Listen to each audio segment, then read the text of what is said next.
At some point, videos are no longer enough. Videos are excellent for orientation, intuition, and overview. But if you want to think seriously about strategy, you eventually need to slow down. That's usually the moment when people turn to books. The challenge is not that there are too few strategy books. The challenge is that many readers expect books to give them answers. Strategy books don't do that. They don't tell you what decision to make, and they rarely fit your context perfectly. Used well, strategy books give you language, structure, and ways of seeing problems. They help you frame questions, they help you recognize patterns, and they help you think more clearly about trade-offs. Used poorly, they create false confidence. If you want to understand what strategy actually is, beyond tools and buzzwords, two books are particularly helpful. Exploring Strategy provides the most complete architecture of the strategy process. It explains strategic position, strategic options, and execution, and how these elements fit together. This book is not about speed. It's about coherence. Good strategy.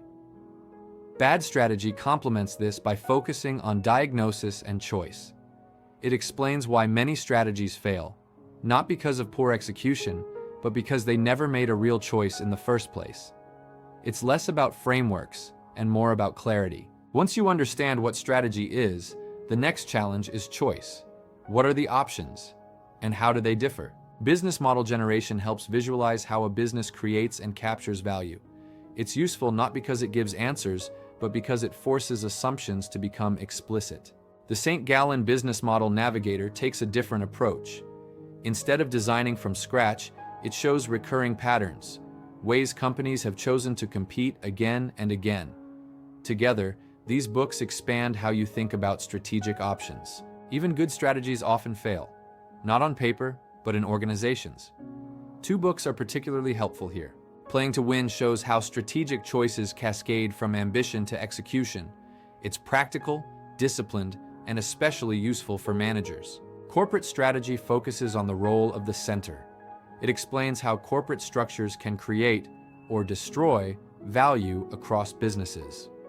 This is essential reading for senior leaders. You don't need to read all of these books cover to cover. Use them selectively. Return to them when the question changes, and treat them as lenses, not instructions. Strategy books are slow teachers. That's their strength. This channel is designed to give you structure and orientation. Books help once you already know what questions to ask.